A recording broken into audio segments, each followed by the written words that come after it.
Ces deux femmes, que je vais laisser se présenter après, sont complètement concernées, c'est dans la continuité du film. On va rendre visibles les invisibles, et du coup, Guylaine, vas-y, c'est à toi, tu le feras bien.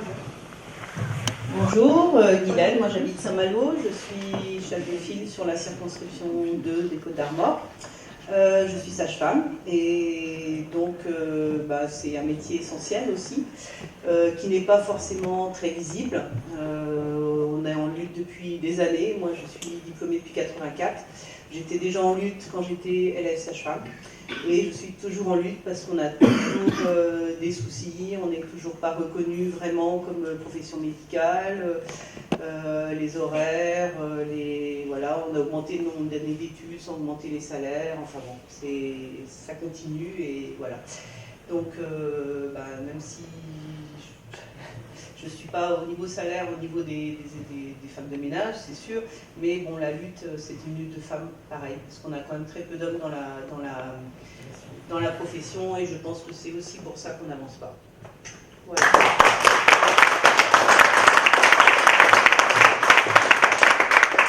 Bonjour, moi je suis Céline, agent d'entretien dans une grande surface. Et au quotidien, nous luttons, ou je lutte, puisque j'ai des collègues qui ne sont pas syndiqués et qui connaissent pas leurs droits et qu'on doit pousser. Moi, pendant la crise du Covid, j'avais pas de matériel, j'avais pas de gants, j'avais pas de désinfectant, et mon responsable m'a dit d'emmener mon propre matériel. Alors que c'est une entreprise privée, qui doit fournir le matériel. Voilà, et pareil, je suis moi à Saint-Méloire-des-Aulnes, donc chef de file pour la circonscription Saint-Malo.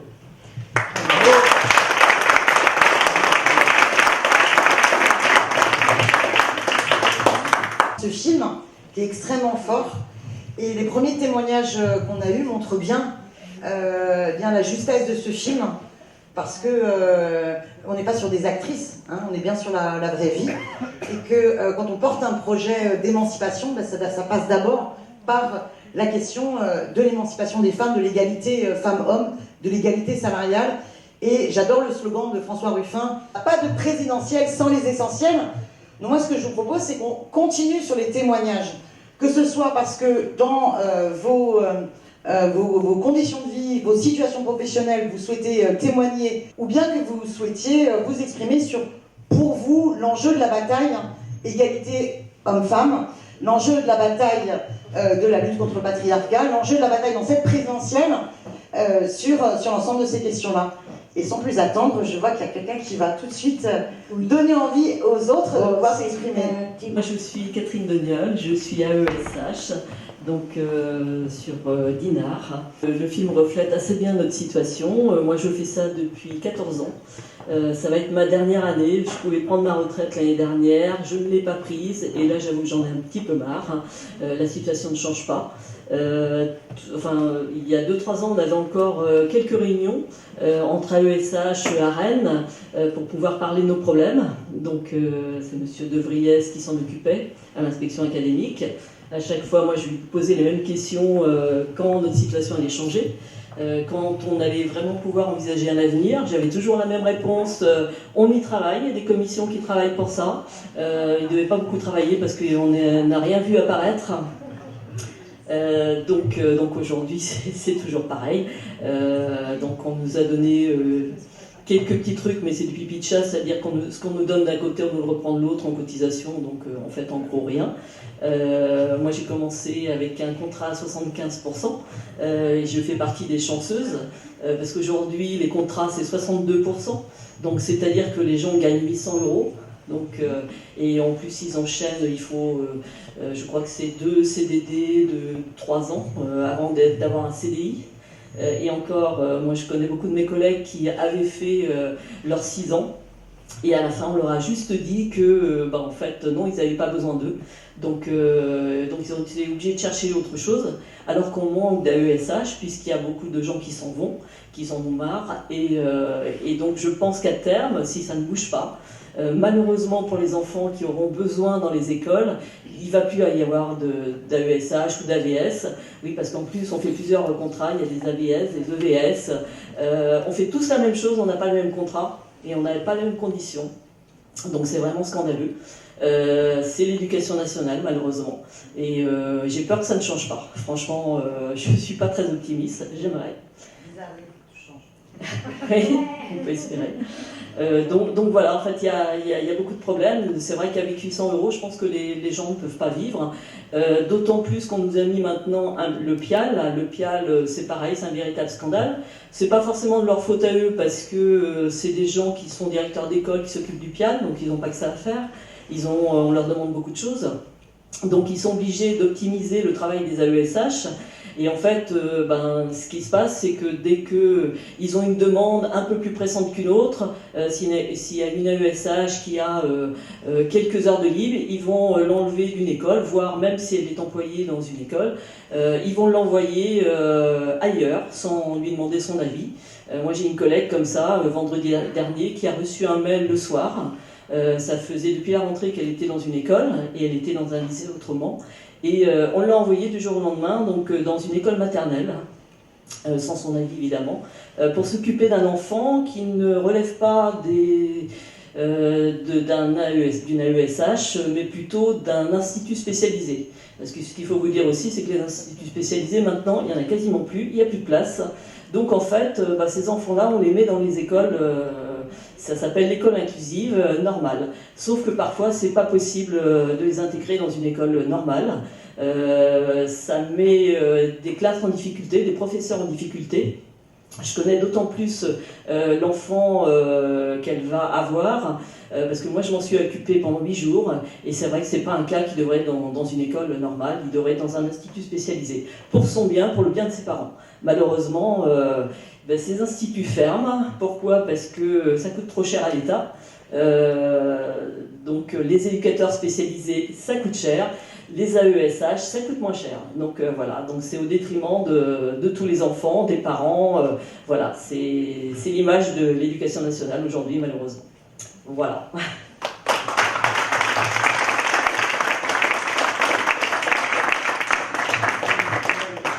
On est en permanence en train de rechercher des contrats, puisqu'on accueille donc du coup des enfants 0-3 ans à notre domicile. Et donc forcément ces enfants partent, et donc charge à nous de trouver perpétuellement des nouveaux contrats. Donc c'est aussi les déménagements qui font qu'on peut se retrouver du jour au lendemain à de nouveau devoir retrouver des contrats. Et donc moi personnellement, voilà, j'ai eu des moments de vie où j'avais plus de contrat, ou plus qu'un sur 3 ou sur 2. Et donc là, le chômage ne prend pas du tout bien le relais.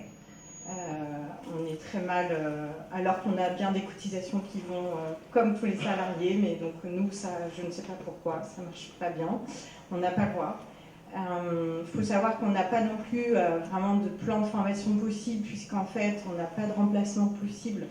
Donc on fait les formations sur notre temps libre, on fait tout comme ça, on n'a pas le choix, il n'y a personne, les parents en face de nous, on a les familles directement qui nous disent comment je fais pour aller travailler, et puis il n'y a pas d'amélioration, personne ne met en place de système de remplacement alors que ça serait possible. Le Covid c'est pareil, on avait donc l'obligation de travailler sans protection, avec personne qui prenait nos nouvelles. Alors on avait nos enfants, nos maris à la maison pour se protéger du Covid, et on devait accepter ces familles-là dans notre logement. C'était un non-sens, on l'a tout très mal vécu. Donc voilà, je me retrouve, on ne voit pas beaucoup notre profession dans ce reportage, et pourtant effectivement il y aurait beaucoup de choses à faire. Au niveau du statut c'est pareil. Quand on parle de la petite enfance, c'est toujours les crèches. Alors qu'en fait, les assistantes maternelles sont le premier mode de garde en France. Mais comme on est toutes seules toute féminine, toute seule dans notre coin. Et bien en fait, on n'arrive pas à se faire entendre. Voilà, on parle pas de nous. Voilà, c'est tout ce que je peux dire. Moi, je suis assistante familiale et je travaille avec l'aide sociale à l'enfance. Alors, parlons-en de l'aide sociale à l'enfance. C'est une catastrophe. Les assistantes familiales ne sont pas aidées. Elles sont seules sur le terrain. Les éducateurs n'ont pas le temps de venir voir ce qui se passe dans les familles. Il y a de la maltraitance, malheureusement, dans certaines familles. C'est quand même incroyable, à notre époque, de voir ça. L'aide sociale à l'enfance ne vérifie rien, rien. Ils n'ont pas le temps, ils sont débordés. Bon, nous, on a encore une chance. On a eu un diplôme. On a fait une formation de tant d'heures. Et au bout de ces tant d'heures, on a un petit dossier à préparer. Et du coup, on a un diplôme d'État. Et ça devrait être pour toutes les professions qui travaillent avec l'enfant. Ça, c'est hyper important. Je pense que le personnel doit être formé, que ça soit avec les enfants ou les personnes âgées. Voilà ce que j'avais.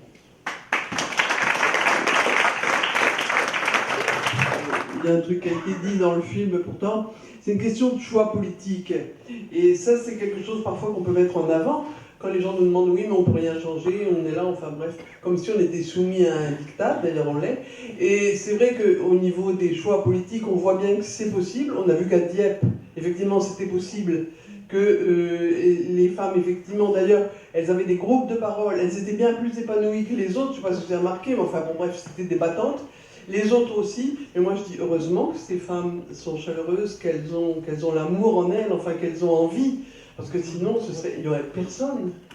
Ces femmes, je trouve qu'elles sont formidables. Elles font un job très très difficile, elles sont sous-payées, enfin bref, leur voiture, enfin elles n'ont pas payé ni les indemnités de déplacement, ni rien du tout, mais elles y vont.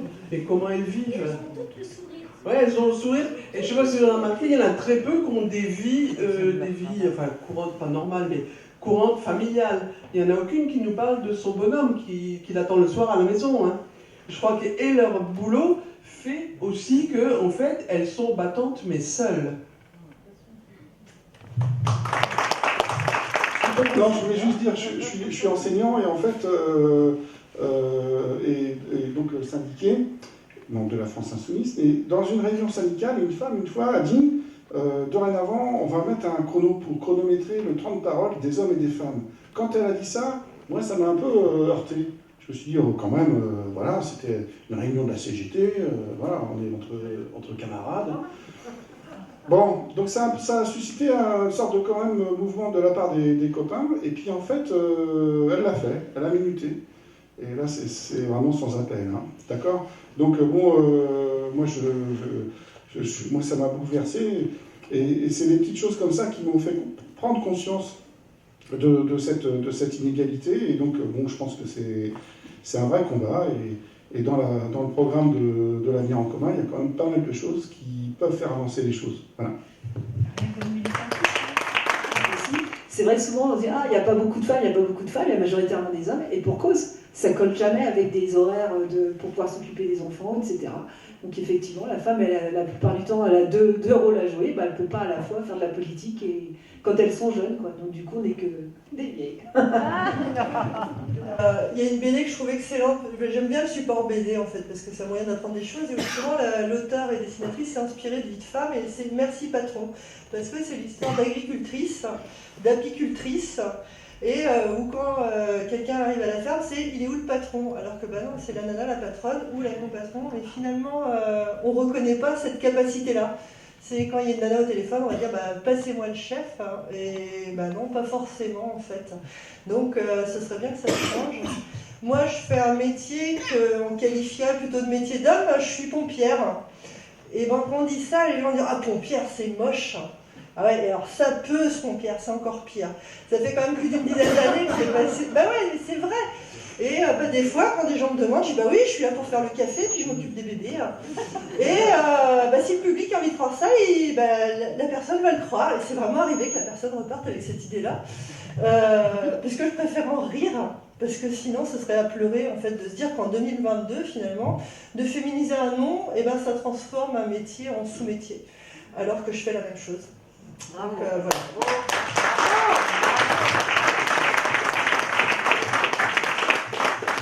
Bonsoir à tous. Alors moi je ne vais pas pouvoir faire de témoignage parce que je ne suis pas concernée par ce métier, mais en tout cas je voudrais vraiment faire un hommage à des femmes de mon entourage. Je vais commencer par ma meilleure amie qui est assistante de vie auprès des personnes âgées et qui est mère célibataire avec un petit de 4 ans. Et je voudrais vraiment lui rendre cet hommage aujourd'hui parce qu'elle se bat avec un salaire immonde, enfin vraiment inhumain. Et en plus de ça, elle n'a même pas de voiture, donc elle doit aller tous les jours au travail à pied. Et on n'est même pas capable de lui fournir une voiture, un véhicule. Son véhicule est tombé en panne il y a quelques mois. Et son entreprise ne lui fournit même pas de véhicule en fait, pour qu'elle puisse assurer le travail auprès de ses patients. Donc elle doit à chaque fois aller à pied. Voilà. Donc je voulais vraiment lui rendre hommage, en plus de son métier avec s'occuper de son petit enfant de 4 ans. Ça lui laisse pas de vie derrière. Et je voudrais aussi rendre hommage à ma cousine, qui est aujourd'hui malheureusement décédée et qui s'occupait des personnes aussi âgées. Elle était infirmière et elle se retrouve dans la même situation que la dame qu'on a vue dans le reportage. Elle a une personne âgée qui lui est tombée dessus et du coup elle a été en arrêt de travail sans salaire derrière, avec même pas une compensation de quoi vivre décemment. Donc voilà, je voulais leur rendre vraiment hommage. Et moi, je suis en situation de handicap, donc j'ai eu la chance d'être en établissement spécialisé quand j'étais petite. Et je voulais aussi rendre hommage à les personnes qui m'ont permis d'être la femme que je suis aujourd'hui. Et donc Brigitte, Fabienne, voilà, si jamais elles se reconnaissent. Et voilà, bravo à toutes pour votre métier et merci encore d'être là. Merci.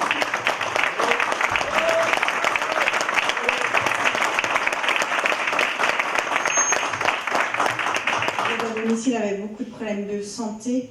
Et écoutez, par exemple, moi je connais mon statut, donc nous les assistantes maternelles, on n'a même pas le droit à la médecine du travail. Là, on a eu une nouvelle convention en janvier, collective. C'était évidemment demandé par nos syndicats. Et donc on est aussi un métier où on porte, on se met à genoux, on a plein de postures qui devraient pouvoir être suivies pour avoir peut-être un jour, malheureusement, mais c'est des reconnaissances de maladies professionnelles. Voilà. Et comme on n'a pas le droit donc à la médecine du travail, ça les arrange bien, ils ne veulent surtout pas changer ça, quoi. Donc il existe encore des métiers qui passent à la trappe, et je pense que l'assistante familiale, c'est pareil. Voilà. Pour l'éducation nationale, il n'y en a pas non plus. Ah oui, et c'est juste... on connaît pas. Voilà, donc comment ne pas reconnaître effectivement les maladies chroniques professionnelles. C'est le bon moyen, quand on n'a pas médical. Et c'est quand même lamentable encore. Enfin voilà. Merci. Ils sont très forts, vos témoignages, et moi je suis vraiment fière de l'Union populaire qui, par ailleurs, justement, fait le choix ici, dans ses chefs de file, de choisir justement des femmes qui incarnent ces professions pour lesquelles il y a une urgence de revalorisation. Et c'est vrai que ce qui revient dans chaque témoignage, c'est de se dire, non, il n'y a pas de fatalité. À un moment donné, la situation, elle est telle parce qu'il n'y a pas la volonté politique. Et ce qui est important, c'est de se dire, toute la bataille que nous menons pour la présidentielle et la législative, c'est une bataille pour la révolution citoyenne. C'est-à-dire une véritable rupture profonde en faveur d'un projet d'émancipation. Et un projet d'émancipation, il est forcément féministe. Parce que les femmes représentent la moitié de l'humanité. La moitié, voire même on est majoritaire. Hein, moitié de l'humanité plus un minimum. Et donc c'est essentiel d'être... pour l'abolition de tous les rapports de domination, parce que c'est ça pour l'émancipation. Et donc la question féministe, elle est forcément centrale dans un projet politique. D'ailleurs, il n'y a jamais eu de mouvement révolutionnaire sans qu'il y ait une mobilisation forte des femmes. Regardez, on est en ce moment très préoccupés toutes et tous par la guerre lancée par la Russie sur l'Ukraine. Bien, vous aviez aujourd'hui une mobilisation du mouvement féministe pour la paix en Russie. Les femmes ont toujours joué un rôle énorme dans les changements fondamentaux de nos histoires. Donc cette question féministe de la lutte contre la domination patriarcale, eh bien, elle passe par des actes politiques très concrets.